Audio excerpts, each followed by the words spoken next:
एक बार repeat. Verse 31 नहीं, वापस पूरा एक बार रिपीट।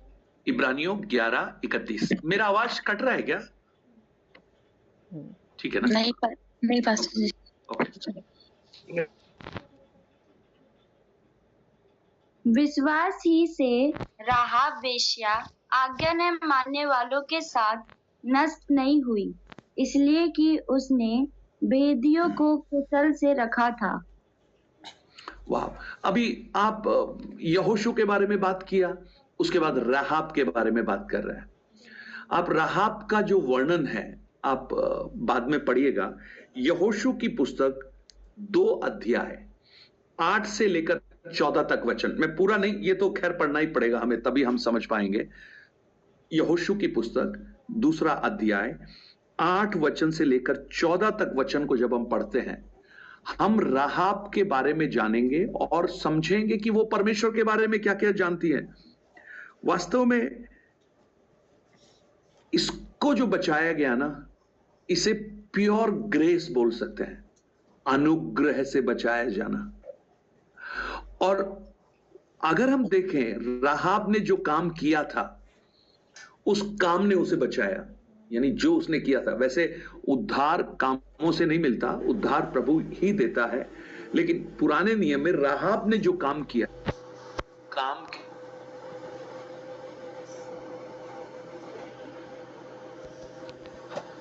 यरीहो शहर को जीतने के लिए गिदयोन यहोशू और उसकी सजा लगी है।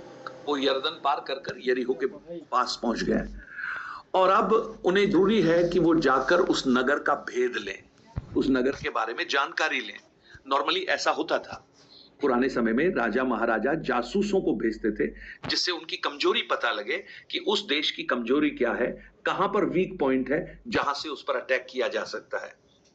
तो ये भेदिए जब वहां पहुंचे तो वहां लोगों को पता लग गया कि ऐसे भेदिए आए हैं, तो वो बचकर भागे, और बचकर भागे तो कहां पहुंचे?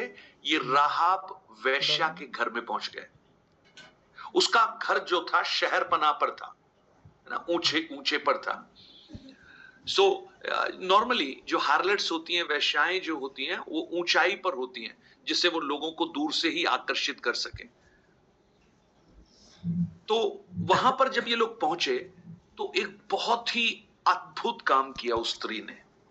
तो आइए हम 8 वचन से लेकर 14 वचन तक, यहोशू उसका 2 अध्याय 8 वचन से 14 वचन तक पढ़ते हैं। ये लेटने न पाए थे कि वह स्त्री छत पर इनके पास जाकर इन पुरुषों से कहने लगी, मुझे तो निश्चय है कि यहोवा ने तुम लोगों को यह देश दिया है और तुम्हारा भय हम लोगों के मन में समाया है। आप ना जब इससे थोड़ा और ऊपर से पढ़ना पड़ेगा, थोड़ा और। आप पढ़िए, शुरू से पढ़ लो। ओके। दूसरा अध्याय। तब नून के पुत्र यहोशू ने 2 भेदियों को सित्तीम से चुपके से भेज दिया और उनसे कहा, जाकर उस देश और यरीहो को देखो। तुरंत वे चल दिए और राहाब नामक किसी वेश्या के घर में जाकर सो गए। तब किसी ने यरीहो के राजा से कहा, जाकर आज रात कई एक इजरायली हमारे देश का भेद लेने को यहाँ आए हुए हैं। तब यरीहो के राजा ने राहाब के पास यो कहला भेजा, जो पुरुष तेरे यहाँ आए हैं उन्हें बाहर ले जा, क्योंकि वे सारे देश का भेद लेने को आए हैं। तब स्त्री ने दोनों पुरुषों को छिपा रखा और इस प्रकार कहा, मेरे पास कई पुरुष आए तो थे, परंतु मैं नहीं जानती कि वे कहाँ के हैं। और जब अंधेरा हुआ और फाटक बंद होने लगा, तब वे निकल गए।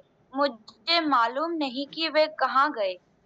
तुम फुर्ती करके उनका पीछा करो तो उन्हें पा सकोगे।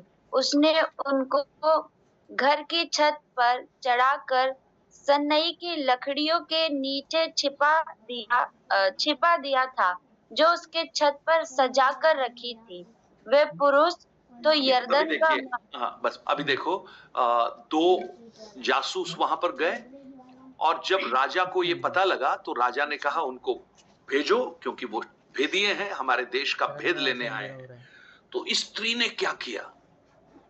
स्त्री ने झूठ बोला। स्त्री ने बोला मेरे पास तो बहुत से लोग आए हैं, लेकिन मुझे नहीं पता वो कौन थे, कहां से थे, और सारे के सारे चले भी गए। तुम जल्दी से जाओ, नहीं तो वो भाग जाएंगे। और इसने क्या किया? इन दोनों को अपने छत में जो लकड़ियां थी उसके नीचे छुपा दिया। अब आप सोचो ये रिस्क उसने क्यों लिया? ये इसको पता है ये भेदिए हैं, उसको समझ में आ गया, लेकिन उसने एक बहुत बड़ा रिस्क लिया अपनी जान का। अगर राजा को ये पता लग जाए तो इस स्त्री को बिल्कुल वो छोड़ेगा नहीं।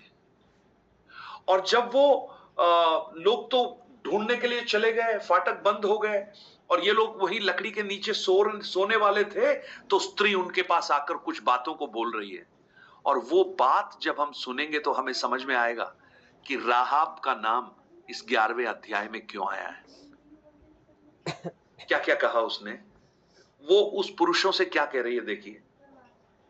मुझे निश्चय है कि यहोवा ने तुम लोगों को यह देश दिया है।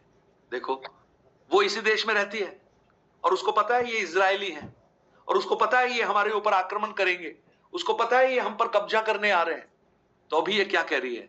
मुझे पता है यहोवा ने तुम्हें ये देश दिया है, और तुम्हारा भय हम लोगों के मन में समाया है। इस देश के सब निवासी तुम्हारे कारण घबरा रहे हैं। यानी इजरायलियों के कारण क्या हो रहा है? सबके सब घबराए हुए हैं। और उसके बाद देखिए क्यों घबराए हुए हैं? क्योंकि हमने सुना है यहोवा तुम्हारे मिस्र से निकलने के समय तुम्हारे सामने लाल समुद्र का जल सुखा दिया, और तुम लोगों ने सीहोन और ओग नाम यरदन पार रहने वाले एमोरियों के दोनों राजाओं को सत्यानाश कर डाला। और यह सुनते ही हमारा मन पिघल गया, और तुम्हारे कारण किसी के जी में जी नहीं रहा। अब उसके बाद देखना वो क्या कहती है, क्योंकि तुम्हारा परमेश्वर यहोवा ऊपर के आकाश का और नीचे की पृथ्वी का परमेश्वर है। एक अन्य जाति स्त्री जिसका पेशा अच्छा नहीं है, वो उस परमेश्वर के बारे में क्या सोचती है, देखिए। और उसके बाद वो क्या कह रही है? अब मैंने जो तुम पर दया की है, यानी तुमको जो मैंने बचाया है, इसलिए मुझसे यहोवा की शपथ खाकर कहो कि तुम भी मेरे पिता के घराने पर दया करोगे और उसकी सच्ची चिन्हानी मुझे दोगे कि तुम मेरे माता पिता, भाइयों और बहनों और जो कुछ उनका है उन सबों को भी जीवित रख छोड़ोगे, और हम सबों का प्राण मरने से बचाओगे। आप इस भाग को पढ़ के देखिएगा, है ना। मानो ये स्त्री एक नेगोशिएशन कर, बचाया ना, अब तुमको मुझको बचाना है। मुझको सिर्फ नहीं, मेरे पूरे खानदान को बचाना है। ये कितना खूबसूरत चित्रण है ना। अरे एक स्त्री जो वेश्या थी, वो अपने खानदान के प्रति चिंता कर सकती है। वो कह सकती है मेरे माता पिता और कौन कौन, भाई बहन। पति का नाम तो लिया नहीं, क्योंकि वैश्या है तो पति कहां से होगा। माता पिता, भाई बहन और जो कुछ उनका है उन सबों को जीवित रखना। मैं आपसे एक प्रश्न, इस स्त्री अगर ये राहाब होती ना, आपसे एक प्रश्न पूछती। वो पूछती, मैंने तो अपने माता पिता, भाई बहन सबके बारे में चिंता की, तुमने अपने परिवार की चिंता क्यों नहीं की? तुमने अपने मिलने वालों की चिंता क्यों नहीं की? और मैंने चिंता तब की जब मुझे ज्यादा कुछ नहीं पता था। मुझे तो सिर्फ इतना ही पता था कि परमेश्वर है जो मिस्र से निकाल कर लाया है, समुद्र को दो भाग करके निकाला, उसने राजाओं को हराया। मुझे इससे ज्यादा कुछ नहीं पता था। लेकिन मुझे एक चीज समझ में आ गई, ये आकाश और पृथ्वी का परमेश्वर है, ये बचाने की सामर्थ्य रखता है। और वो शायद पूछेगी, परंतु भाई बहन, आपको तो बहुत ज्यादा पता है, आप तो बाइबल का पूरा ज्ञान रखते हैं, आपको तो मालूम है सब कुछ, फिर भी तुमने अपने परिवार की चिंता क्यों नहीं की? अगर ये प्रश्न राहाब आपसे पूछे तो आप क्या जवाब देंगे? What will be your answer? क्या होगा उत्तर? सोचिए, है ना, एक बार सोच लीजिए। हम कई बार एक्सक्यूजेस देते हैं, है ना, बहुत सारे एक्सक्यूजेस देते हैं। राहाब क्या एक्सक्यूज देगी बोलिए? कई बार लोगों से पूछो, आपने क्यों उद्धार नहीं पाया? मैं उद्धार पाऊंगा, लेकिन अभी अभी थोड़ा सा मूड नहीं है, अभी अभी थोड़ा टाइम नहीं आया। फिर कुछ लोग कहेंगे, देखो मैं किसी के कहने से नहीं लेता हूं, मैं तो खुद लेता हूं। किसी के कहने से। ये सब एक्सक्यूजेस हैं अपने आप को धोखा देने के। फिर वो बोलेंगे, देखो मुझे तो ज्यादा ज्ञान नहीं है, मुझे कुछ समझ में नहीं आ रहा। आप स्त्री से पूछिए इसको कितना ज्ञान है, ये बताएगी आपको। लेकिन इसके पास जितना सा भी ज्ञान है ना, थोड़ा सा ज्ञान। हमारे साथ क्या प्रॉब्लम है? हम ज्यादा ज्ञानी हो जाते हैं, और ज्यादा ज्ञान हमारे सिर की ही बातें करते हैं, बुद्धि से, दिल की बात नहीं करते, आत्मा की बात नहीं करते। ये स्त्री कहती है कि तुम्हारा जो परमेश्वर है, हमको समझ में आ रहा है, मुझे समझ में आ रहा है, वो अगर समुद्र को दो भागों में बांट सकता है, वो बड़े बड़े राजाओं को तुमसे हरवा सकता है, तो तुम्हारा परमेश्वर आकाश और पृथ्वी का परमेश्वर है। ये ज्ञान हमें कितना अधिक होना चाहिए। अब आप देखिए, ये स्त्री एक और बात कह रही है। वो कह रही है कि तुम मुझसे शपथ खाओ कि तुम मेरे परिवार को बचा कर रखोगे। और वास्तव में इसके परिवार को बचाया कि नहीं बचाया? बचाया ना? बचाया। 6 अध्याय 25 वचन एक बार पढ़ लीजिए। 6 अध्याय उसका 25 वचन मैं पढ़ लेता हूं। वहां लिखा है, और यहोशू ने राहाब वेश्या, उसके पिता के घराने को वरन उसके सब लोगों को जीवित छोड़ दिया, और आज तक उनका वंश इस्राएल के बीच में रहा है, क्योंकि जो दूत यहोवा ने यरीहो के भेद लेने को भेजे थे, उनको उसने छिपा कर रखा था। अब देखिए, पूरे खानदान को बचाने वाली एक वेश्या।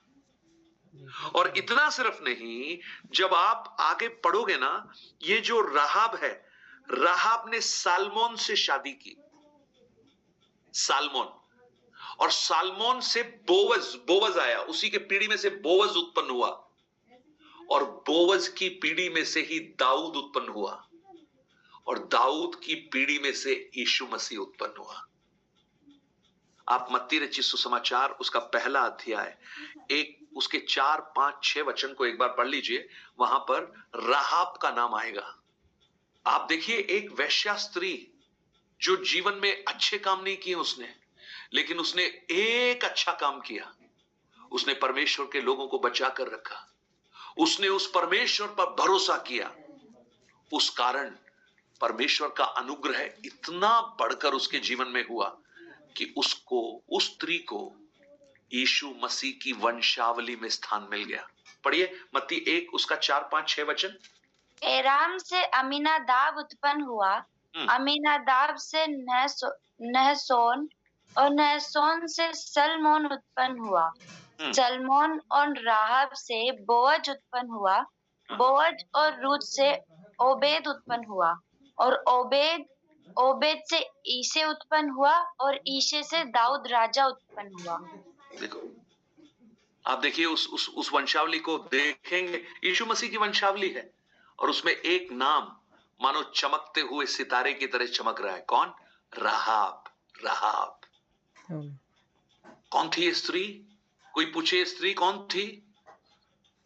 लोग बोलेंगे ये स्त्री तो वैश्या थी, लेकिन मैं आपको कहूं, अगर विश्वास है ना, विश्वास ये काम कर सकता है।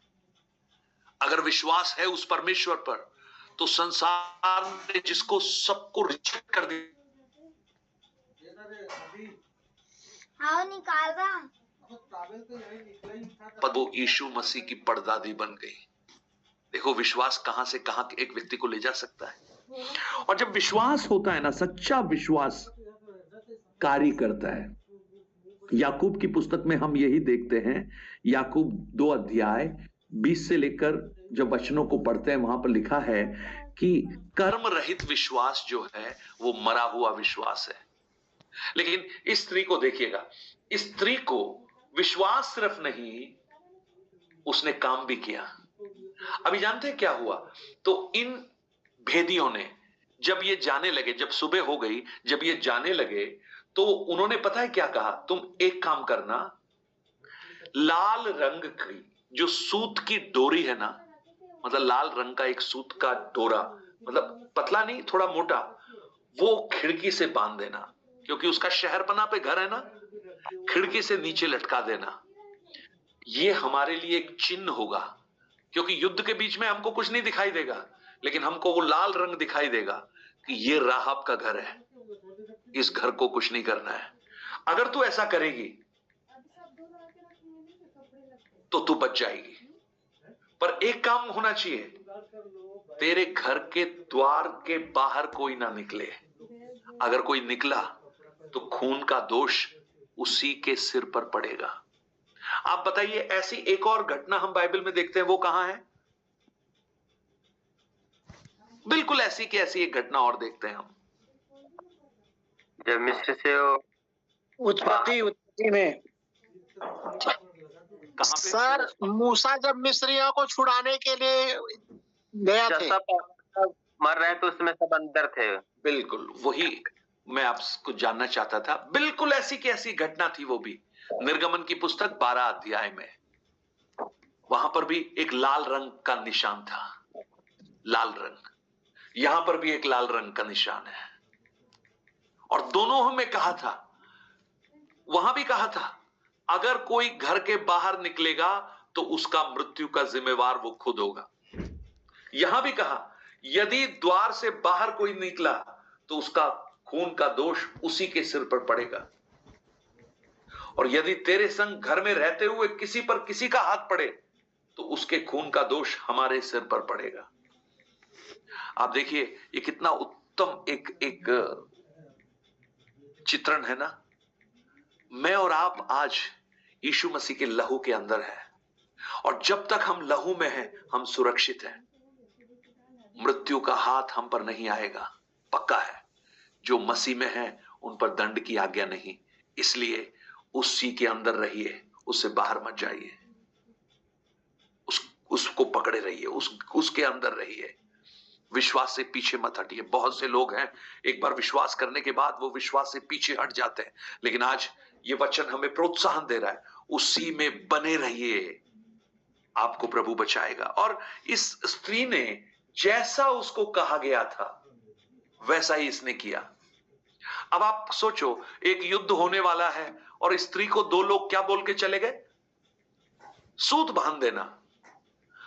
आप थोड़ा सा लॉजिकली सोचो, वो तो चले गए, वो ये भी सोच सकती है ना, अरे मरने वाले थे, प्राण बचाने के लिए वो कुछ भी बोल के चले गए मुझसे, लाल धागा बांधो। अरे लाल धागा बांधने से कोई बचता है क्या इतने बड़े युद्ध में? थी ना, डाउट कर सकते। लेकिन सही जो विश्वास है ना, वो आपके कामों को प्रकट करवाता है। और उसने विश्वास किया, जो उन्होंने कहा उसने विश्वास किया। और उसने क्या किया? अपने घर के उस खिड़की पर लाल रंग का डोरा बांध दिया। और जब युद्ध हुआ, आप जब 6 अध्याय को जब पढ़ेंगे, 26 वचन 25 वचन में हमने पढ़ा, जब ये युद्ध हो रहा था, मुझे लगता है इन 2 भेदियों ने जाकर सारी बातें यहोशू को बताई। और यहोशू को बताया, यहोशू हम तो पकड़े ही गए थे, लेकिन एक स्त्री ने हमें बचा लिया। यहोशू ने पूछा होगा, कौन है वो स्त्री? बोला, उसका नाम राहाब है, वो एक वेश्या है। शायद यहोशू ने पूछा होगा, अच्छा फिर क्या किया तुमने? बोला, हम बोल के आए हैं उसको, हम तुम्हें नहीं मारेंगे, लाल रंग का डोरा बांध देना। तो शायद यहोशू ने सारे इजरायली लोगों को ये बोल दिया होगा, सैनिक होगा, सब घरों को सत्यानाश कर देना। लेकिन जिस घर के खिड़की में लाल रंग का डोरा बंधा हुआ है वहां हाथ नहीं डालना। पता है क्यों नहीं डालना? क्योंकि वहां पर एक विश्वास करने वाली स्त्री रहती है, उस परमेश्वर पर विश्वास करने वाली। आप देखिए यरीहो में इतने लोग रहते हैं लेकिन किसी ने परमेश्वर पर विश्वास नहीं किया, लेकिन एक स्त्री जो चाल चलन में अच्छी नहीं, जिसका जीवन अच्छा नहीं, जिसको लोग अच्छा नहीं मानते, लेकिन जिसने शायद इसके भाई बहन भी इसको अच्छा नहीं मानते होंगे, लेकिन वही स्त्री इन सबके प्राणों को छुड़ाने वाली बन गई।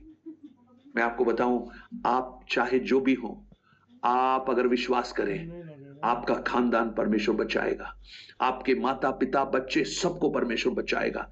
आपका विश्वास आपके परिवार को प्रभु में लेकर आएगा। नूह ने, देखिए नूह ने अपने परिवार को बचाया। Praise the Lord. सो ये वास्तव में एक अद्भुत कहानी है। ये स्त्री विश्वास के कारण जो कार्य उसने किया उसके द्वारा वो बच गई। आज ये हमें एक चेतावनी देती है, हमें एक चुनौती देती है। हमने विश्वास किया, लेकिन क्या हम उस विश्वास के काम को हम कर रहे हैं? बोझ है क्या माता पिता भाई बहन के लिए? बोझ है क्या हमारे मित्रों के लिए, हमारे मिलने वालों के लिए? लेकिन इस स्त्री के अंदर बोझ है। लोग बोलेंगे अरे इसकी तो आत्मा मरी हुई है, लेकिन आत्मा मरी हुई नहीं है, बहुत जिंदा है, औरों से बहुत अच्छी है, परिवार की चिंता कर रही है। ओके, सो ये एक ऐसी स्त्री बन गई जो बाइबल में ग्रेट वुमन बन गई है, अद्भुत वुमन। कैसी थी और क्या बन गई वो? इसके द्वारा, विश्वास के द्वारा। इसलिए 31 वचन में हमने पढ़ा, विश्वास के द्वारा राहाब, विश्वास के द्वारा, फेथ। ओके, उसके बाद जब आप पढ़ेंगे ना तो अब थोड़ी कहानी तेजी से आगे बढ़ रही है। जब इब्रानी 11 अध्याय जब 32 वचन से लेकर जब पढ़ना शुरू करेंगे, ऐसा लगता है अभी तक तो स्टोरी थोड़ा धीरे चल रही थी, लेकिन अब तेजी से चल रही है। 32 वचन से लेखक कह रहा है अब मैं क्या कहूं, क्योंकि समय नहीं रहा।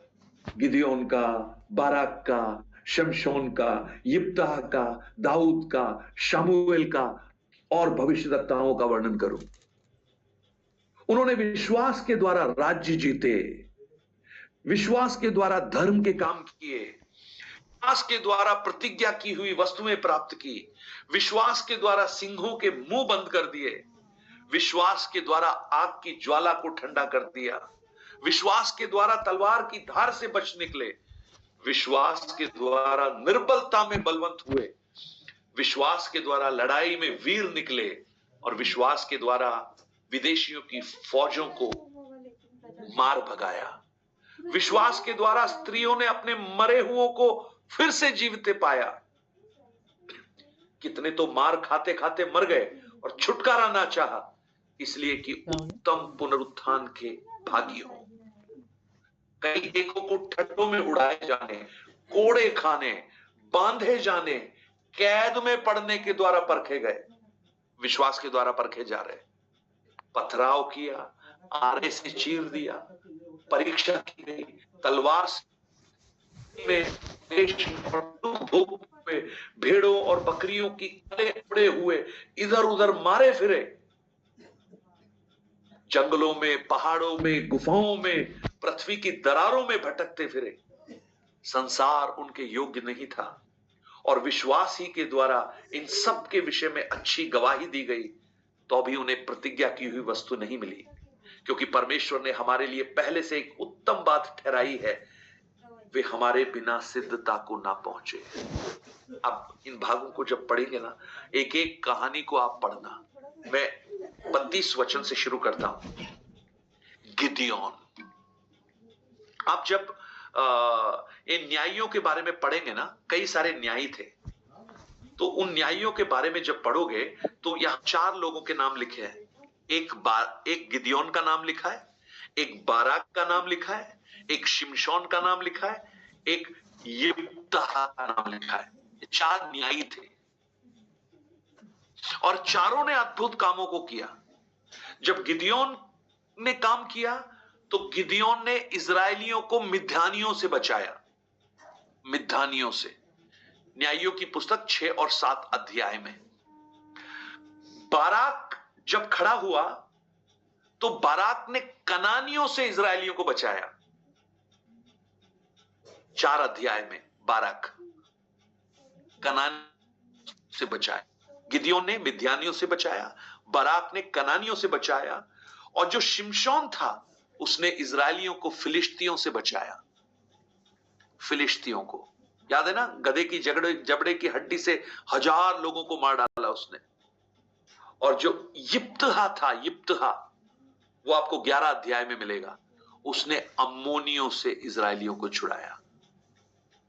सो देखिए, गिदियोन मिद्यानी, बाराक कनानी, शिमशोन फलिश्ती और यिप्तहा अम्मोनी। तो चारों ने अपने समय में बड़े बड़े जो ये जातियां थी उससे परमेश्वर के लोगों की सुरक्षा की। लेकिन इनमें से अधिकतर लोगों की जो खासियत है ना, आप देखेंगे जो गिदियोन है ना, डरपोक था ना। आप अगर गिदियोन न्यायियों की पुस्तक 6 अध्याय, आप, मैं अभी वचन बोल रहा हूं, आप बाद में इनके बारे में पढ़ लेना, क्योंकि नहीं तो समय बहुत निकलेगा। न्यायियों की पुस्तक 6 अध्याय 11 वचन से लेकर 7 अध्याय 25 वचन तक आपको गिदियोन के बारे में, कि किस प्रकार वो डर कर परमेश्वर से बार बार चिन्ह मांगता है और फिर रीअश्योर होता है कि मैं जाऊं नहीं जाऊं, करूं नहीं करूं, परमेश्वर बताओ, चिन्ह दिखाओ। एक डरपोक नौजवान को देखते हैं, लेकिन उस डरपोक के द्वारा परमेश्वर ने अद्भुत काम किया। बाराक को देखते हैं, बाराक ने सीजर, जो बहुत बड़ा राजा था कनानियों का, सीजरा, उसको पराजित किया। परंतु वो खुद विश्वास में कमजोर था, उसको दबोरा की सहायता की आवश्यकता थी, दबोरा एनकरेजमेंट की आवश्यकता थी। जब आप 4 अध्याय में पढ़ेंगे तो आपको बाराक का चित्रण मिलेगा, और आप 4 अध्याय 1 वचन से लेकर 5 अध्याय 31 वचन तक आप पढ़ना। ये नहीं, बहुत अच्छी स्टोरीज हैं, आपको मजा आएगा पढ़ने में, आपको समझ में आएगा कि किस प्रकार परमेश्वर अद्भुत काम कर रहा था। और जब हम इन दोनों के बारे में देखते हैं, गिदियोन और बाराक दोनों के बारे में देखते हैं, दोनों के बारे में हम ये समझ पाते हैं, दोनों ही विश्वास में कमजोर थे, परंतु इन्होंने परमेश्वर पर विश्वास किया, भरोसा किया, और परमेश्वर ने उनकी कमजोरी से उनको उठाकर सामर्थी योद्धा के रूप में तब्दील कर दिया। शिमशोन को देखिए, शिमशोन को तो एक गॉडली व्यक्ति भी नहीं बोल सकते, क्योंकि शरीर की अभिलाषाओं के लिए वो भाग रहा था, नाजीर था। उसके जन्म से पहले उसके माता पिता दोनों को स्वर्गदूत ने दर्शन दिया। उसके जन्म से पहले उसको बताया कि ये कौन होगा, नाजीर होगा, इसके सिर पर छुरा नहीं फिरेगा, ये दाखरस नहीं पिएगा, ये इसकी बाल नहीं कटेंगे, ये सब उसको बताया गया था। लेकिन अपनी शारीरिक अभिलाषाओं को पूरा करने के लिए उसने अपने जीवन को समाप्त कर दिया। न्यायियों की पुस्तक 13 अध्याय से लेकर 16 अध्याय तक शिमशोन का चित्रण आपको मिलेगा। और यिप्तहा के बारे में जब आप देखेंगे, यिप्तहा एक ऐसा व्यक्ति है जो बहुत ही बदमाश किस्म का था, लेकिन परमेश्वर ने उसको चुना, उसको खड़ा किया, न्यायी बना दिया। परंतु ये इसलिए विख्यात हो गया क्योंकि इसने अपनी इकलौती बेटी को बलिदान चढ़ा दिया। और उसका कारण क्या था? इसने शपथ खाई थी कि जब परमेश्वर मुझे अम्मोनियों के ऊपर जय देगा और जब मैं जीत जाऊंगा, जीत कर जब मैं वापस आऊंगा, तो जो मेरे सामने सबसे पहले आएगा मैं उसे बलिदान चढ़ाऊंगा, होम बलि करके चढ़ाऊंगा। और दुखद बात यह थी कि इसकी जो इकलौती बेटी थी, जब इसे पता लगा कि पापा जीत गए हैं, तो बड़ी खुशी के साथ सबसे पहले आकर उनसे मिलने के लिए आ गई। और इसने अपना माथा पकड़कर कहा, हे बेटी, तूने मेरी कमर को ढीला कर दिया, लेकिन उसको बलिदान चढ़ाया। इन कहानियों को आप पढ़िएगा। मैंने 4 पोर्शन आपको बताए हैं, गिदियोन के बारे में, शिमशोन के बारे में, यिप्तहा के बारे में और बाराक के बारे में। आप इन चारों बातों को पढ़ना, और इन चारों के बारे में लेखक क्या कहता है? विश्वास की बात चल रही है। वो कह रहा है अब मैं क्या कहूं क्योंकि समय नहीं। गिदियोन, बाराक, शिमशोन, यिप्तहा और ऐसे कितने भविष्यद्वक्ता जिनका मैं वर्णन करूं, ये सब विश्वास के धनी थे। आपको बड़ी हैरानी होगी इसमें ना, शामुएल और दाऊद का कोई कार्य का वर्णन नहीं किया गया।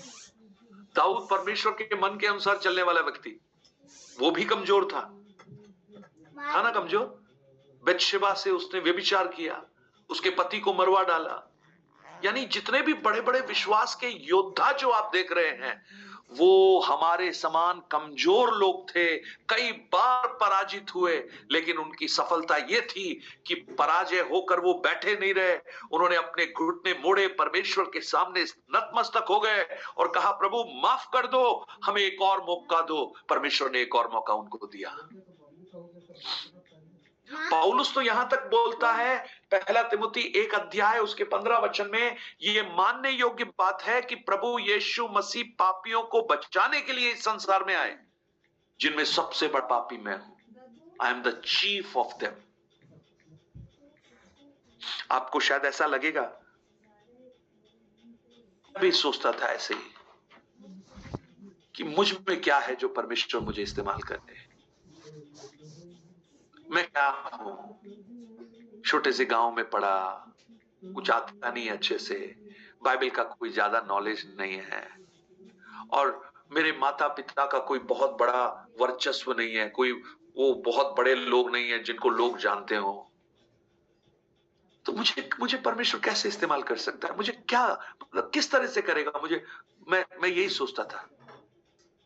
और जब मैं पासवान बना तो पहला प्रचार मैंने किया, 40 मिनट का प्रचार था, लेकिन वो प्रचार 5 मिनट में बोल के बंद हो गया। मैं आवाज ही नहीं निकल रही मुंह में से।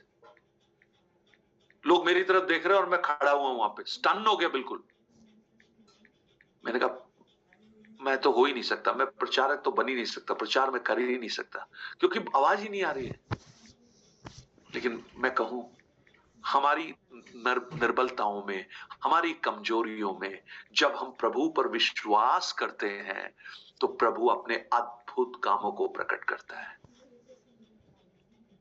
मैं जब हजारों लोगों के सामने खड़े होकर प्रचार करता हूं, मैं कहता हूं प्रभु मैं तो मूसा के समान था, बोलना भी नहीं आता था, आपने कैसे ये किया। तो मैं आज आपको एनकरेज करना चाहता हूं, आप कोई भी अपने आप को कमजोर मत समझिए। कोई भी अपने आप को ये मत बोलिए मैं बेकार हूं, मैं कुछ भी नहीं हूं, मैं किस काम की हूं। अरे आप बहुत काम की हैं। मैं कहूं, अगर राहाब एक ऐसी स्त्री को वो परमेश्वर पर विश्वास करने के द्वारा यीशु की वंशावली में वो शामिल कर सकता है, तो आप सोच लीजिए आपको कितना अधिक कर सकता है। अब गिदियोन जो अपने आप को डरपोक समझता है, शिमशोन जो बिल्कुल संसारिक व्यक्ति के समान है, अगर परमेश्वर उनको भी इस्तेमाल कर सकता है, तो मुझे सुनने वाले मेरे भाई बहन, आपको वो बहुत सामर्थ्य से इस्तेमाल कर सकता है। बस एक चीज की आवश्यकता है, विश्वास के द्वारा। विश्वास के द्वारा आने वाले दिनों में लोग कहने पाए, विश्वास के द्वारा इमानुएल मसीह ने ये कर दिया, विश्वास के द्वारा वंदना दास ने ये कर दिया, विश्वास के द्वारा अश्विन महाराणा ने ये कर दिया, विश्वास के द्वारा ऋषि ने ये कर दिया। विश्वास के द्वारा। आज से कुछ सालों के बाद में जब जयपुर शहर में एक बहुत बड़ा चर्च होगा जिसमें 1000 लोग होंगे, तब परमेश्वर को महिमा मिलकर लोग कहेंगे विश्वास के द्वारा डीपर रूट कलीसिया स्थापित हुई, विश्वास के द्वारा इतना बड़ा चर्च हॉल बन गया जिसमें 1000 लोग बैठ सकते हैं, और उसके द्वारा परमेश्वर को महिमा मिलती रहे। विश्वास, हैव फेथ। हटाइए सारी उन एक्सक्यूजेस को, बहानों को, उन सारे बहानों को छोड़िए और प्रभु पर विश्वास कीजिए। वो आपके द्वारा अद्भुत अद्भुत अद्भुत कामों को करा सकता है। आंखों को बंद करें, प्रार्थना करें। मुझे नहीं पता कितने लोगों को विश्वास आ रहा है, मुझे तो बहुत आ रहा है भाई।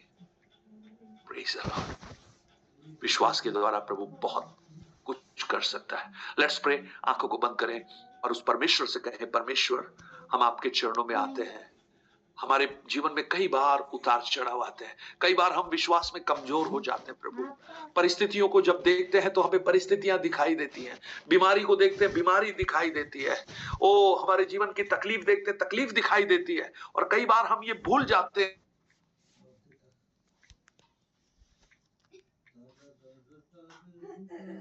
पूरी सृष्टि को एक आवाज में एक शब्द बना सकता है, उसके लिए कोई भी प्रॉब्लम बड़ी नहीं है, कोई बीमारी लाइलाज नहीं है, हल करने से दूर नहीं है। वो सब कुछ कर सकता है क्योंकि वो परमेश्वर है। ऐसा विश्वास प्रभु हमारे जीवन में आप इन दिनों में भर भर कर देना प्रारंभ कर। हमारे विश्वास को, स्तर को आप बढ़ा दे परमेश्वर। आइए आंखों को जब बंद करते हैं प्रार्थना करते हैं। अश्विन जी आप प्रार्थना में अगुवाई